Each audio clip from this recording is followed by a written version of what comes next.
So all these videos you guys watch online where us older guys are talking about Gen X and what it was like to actually be a kid and how we grew up, and you just kind of shake your head and you're like, nah, they're making this up. Not true at all. There's no way. People weren't that irresponsible back then, and it wasn't because parents were irresponsible. It was kids being a lot more responsible. And because of that, that made all the difference in the world. So yes, we did spend a lot of times by ourselves. My cousin can tell you, my cousin Corey, he watches this channel sometimes now when I post. He might even get on here and comment. But we got an allowance and we'd save our money and we'd disappear on a summer day. We'd hit the bikes and we would drive from the farm, which was out on Haywood Hill Road, south of 117 Highway, between Sapulpa and Kiefer, Oklahoma.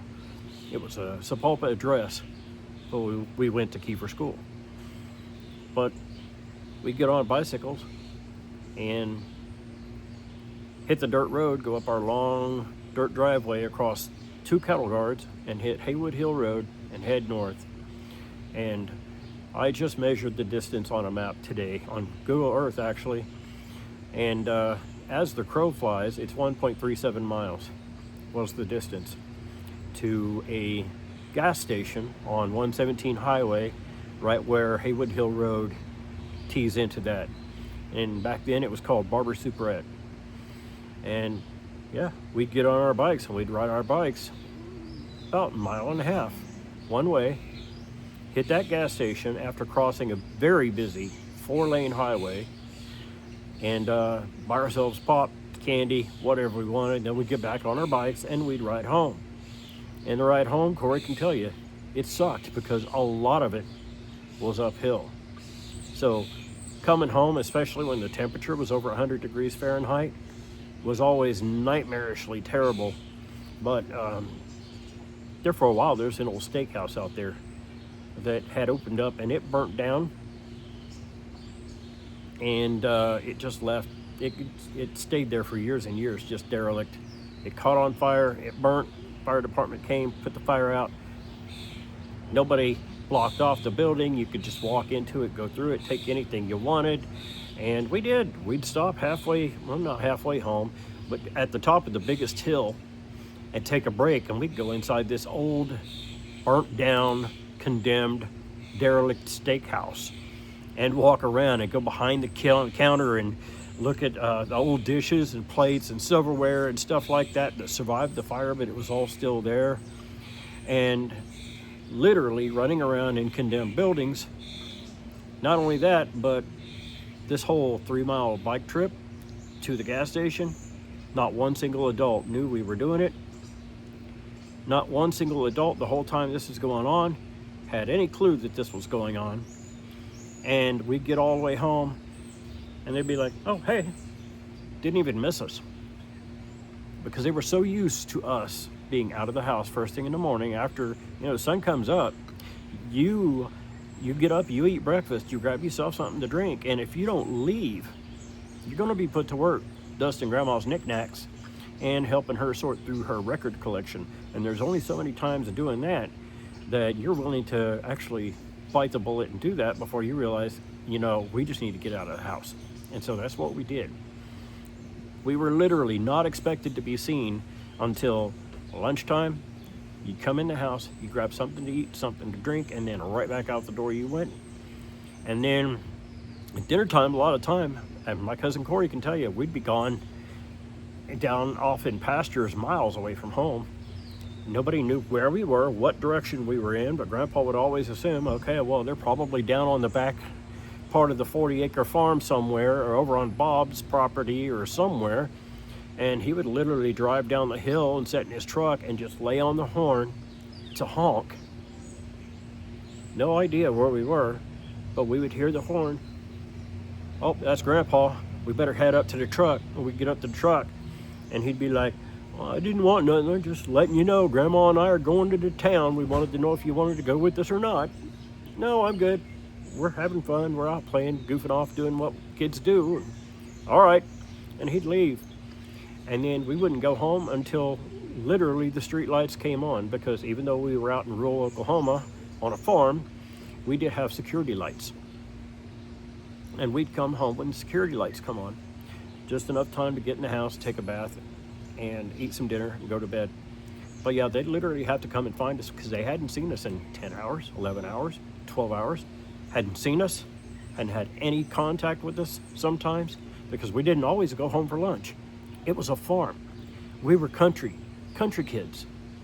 We could prepare entire meals off of the land and eat entire meals without ever having to go home, just off of what the land provided.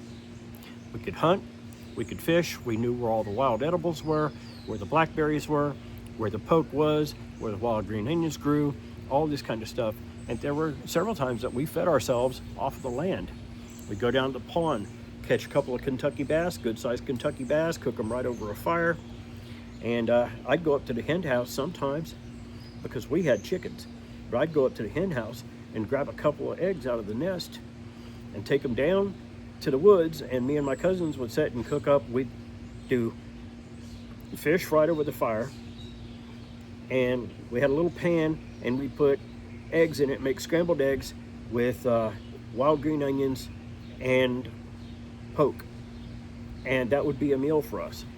So we didn't have to go home for lunch most days, or we'd just go hang out at the blackberry bushes and eat blackberries until we were completely stuffed.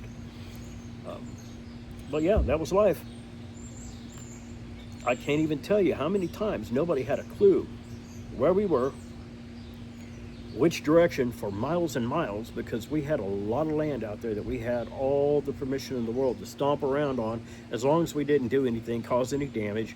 I mean, we could use our farm, which was 40 acres, and Bob Stice's property. I don't know how many acres he owned, but there was a Native American group that owned another farmstead that was probably about a mile north, and we'd go walk all that. So we could literally be anywhere at any given time on hundreds of square acres of property. And we were, most oftentimes, we'd be miles from home. The one advantage we have is the farm is on top of a hill. All the rest of the land we ran on was down low. So no matter where we were, we could always be like, well, there's the hill, so we know that's home. It might be 2 miles away, but we know how to get home. And so we always made it home. But it was just a different era. We could be trusted as kids to not get ourselves in too much trouble, and just run, be kids, have a good time. We would hunt, we would fish, we would camp, we would do stupid things. We'd go down, crawl through the barbed wire fence, being real careful not to hit the electric wire, because we had cattle, and so we had an electric fence to keep the livestock in, especially the bull. And we'd crawl through the fence, and we'd go down to Bob's property, which was, it wrapped all the way around us on the south and on the west. And we'd go hit this little creek, because he had a low water dam, a low water crossing right there. And this creek ran crystal clear and ice cold. It was spring fed, and there was a considerable pool right below this low water dam. And we'd go down there and we'd get in that water, and we'd play in that water, and we'd swim. And several times we got down there, there'd always be a great big huge catfish just laying in the bottom of that had got stranded there. It couldn't go upstream, couldn't go down, and he would just lay in there and eat anything that come over the falls. That same creek, if you went considerably on further north, there was a bend in the creek where the creek had cut through the land, and on one side of it was a cliff, on the other side was a sand beach, and your creek is right here. We would get up on top of this cliff, and if I had to guess, it was probably every bit of 12 to 14 feet above the water, and then at least 10 feet to clear the creek and to hit the sand on this side. But what we would do is we would stand at the top of this cliff, and we'd get a run, and we would run and hit the edge of that cliff as hard as we could, and we would jump and sail 12 feet over a 14-foot drop to land on the opposite side of the creek bank in the sand because the sand was soft and would absorb the impact. But that was the kind of stuff we did as entertainment as kids. I said it was just a whole different time, whole different generation. We rode horses all the time. We raced horses. Matter of fact, my cousin Corey can tell you. Now, he might have some details on this because I have memory loss from it. I don't remember it at all. But my Uncle Raymond's pond behind his house, the dam on that side of the pond, there was a dirt road that went behind that pond. It come down behind the dam, down a dip, and then back up the other side. And me and I can't remember if it was Corey or if it was Troy, but we were racing horses. And I was on Sugar. She was a horse I had my entire life. I think they got her for me, gave me my first horse before I was even born. But Corey can tell you her name was Sugar. And we were racing horses. And I remember taking off at the start at the top of this hill behind this pond and started heading down. And then the next thing I know, I'm all the way on the other side on the uphill, and my eyes are opening and the trees are spinning, and both of my cousins, Corey and Troy, are standing over the top of me laughing so hard they're about to wet themselves. And I'm completely just confused. I have no idea what's going on. And I go to raise my head up, and this most sharp, intense pain I think that I'd ever had in my life up to that point. Oh, it hurt so bad. And I reach back behind me and I touch the back of my head and I pull my hand away, and there's blood everywhere. And that's because I'm unconscious, lying on a slab of sandstone about this big. And I don't know what happened, but somewhere right after we started the downhill stretch, I must have got completely through the downhill stretch and back up the other side, and something happened right at the end. Right at the end, Corey may be able to tell you because, of course, I don't remember it at all. But somehow I come off of that horse. And see, we didn't have saddles. We had bridles, but we didn't have saddles. So there were no stirrups, there was no saddle horn. And yes, we would raise horses top out, bareback, with a hackamore bridle. And I don't know if you know what a hackamore bridle is, but a hackamore is the kind that doesn't have the bit that actually goes into the mouth. The hackamore would just go around the nose, and we had hackamores, and sometimes we would use those. It would depend on what we were doing and what horse we were riding, whether we used the full bit or the broken bit or the hackamore. And I think on that particular day, I think I had the hackamore on Sugar. So you don't have near as much control. It takes a really good horse to obey you with the hackamore. And all I know is I woke up with a concussion, blood running out of the back of my head, both cousins rolling, laughing so hard, and never went to a doctor, never went to the hospital. We just dealt with it. We kept on chugging along. I had a severe migraine, dried blood on the back of my neck, memory loss, because I don't remember probably 75 yards of that race. It's gone. And to this day, I've never gotten it back. So I have no idea what happened. Corey probably knows. I'm sure he witnessed more than I remember. But anyway, yeah, that's just how it was. This finger right here, my cousin, he can tell you that too. First time I ever my grandparents got me a brand new survival knife because we were outdoors kids. That's all we did. We were outdoorsmen. Day and night, as much outside time as we could possibly get. And I just gotten this brand new survival knife, and I can't remember what I was doing. But right about here, there used to be a very prominent scar. It's gone now. It's faded, but when my hands get really cold, you can see it. It's very defined. I cut this finger open. There's still a groove right here where the scar is. I can feel it even though I can't see it. Cut this finger, laid it completely open to the bone with that stupid survival knife. Probably come from Walmart. It was one of those that had the compass on the top of it, and you unscrewed it, and it had like the the little saw that was on the 2 keychains for your saw, and it had the sewing kit and some waterproof matches and a little bit of fishing tackle, a couple of small hooks and weights and things like that. But that was the first survival knife I ever got, and I'm telling you, I laid my finger completely open to the bone. I mean, you could open this finger and you could just look at the bones inside. No hospital. What did we do? I sat there and I suffered in pain. My cousins stood around and went, man, that's so funny. But it was what it was. And I can't remember what we did. I can't remember what I wrapped it up with, but I took a piece of fabric or something like that and just wrapped it up, and we went on about our day. And I pushed that thing back together and wrapped it tight.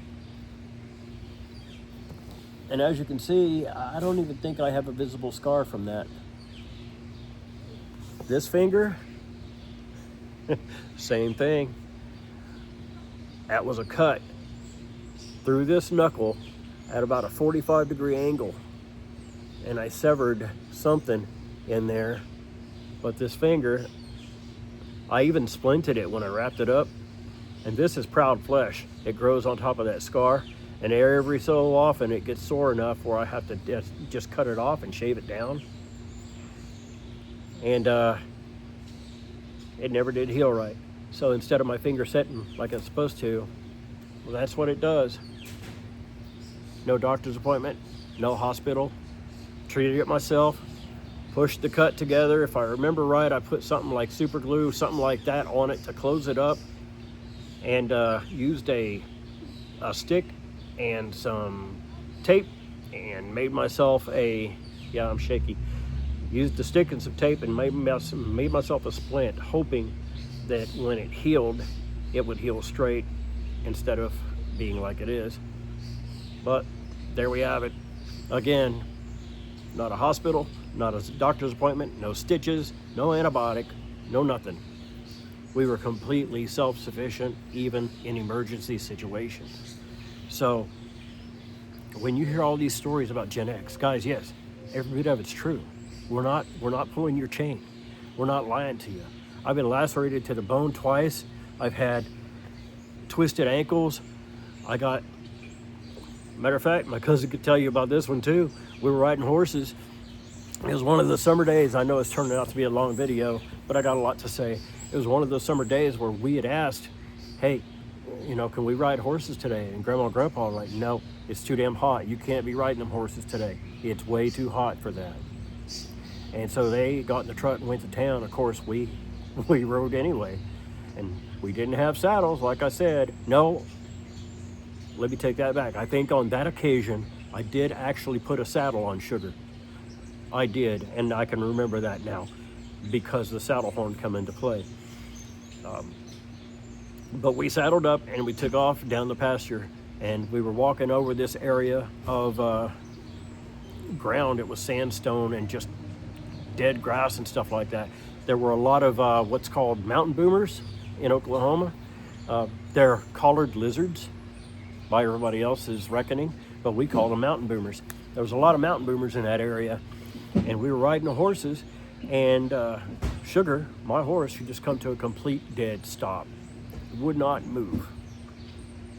And I'm like, come on, get up, girl. And I kind of flank her a little bit, give her a little bit of a kick. She wouldn't move. So I remember now, I did have the saddle on her because I grabbed a hold of the saddle horn with my right hand and leaned over to see what was going on in front of her. And she put her nose down right about that time, and there was a snake shot out from under this rock, struck at her nose, and that horse come up all of a sudden on her haunches, and she threw me off of that saddle. And I hit the ground in 100+ degree weather, Fahrenheit, obviously, flat on my back. And the reason that's important is because back then, us kids were all doing Copenhagen snuff. And I had a great big mouthful of Copenhagen right here. And when that horse threw me, I hit the ground, it knocked the breath out of me, and I swallowed that. Let me tell you, you ain't never seen somebody so sick in their entire life as I was that day. And for years after that, even through high school, you could open a can of Skull Bandits within 100 yards of me. I was puking immediately.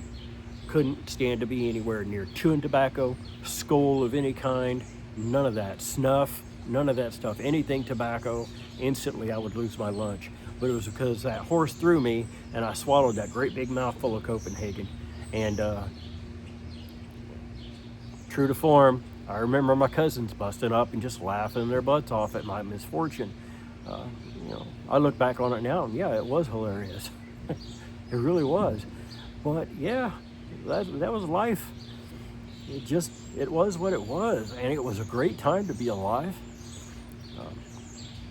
Completely unsupervised, no adult for miles, kids just being kids, doing whatever they did. And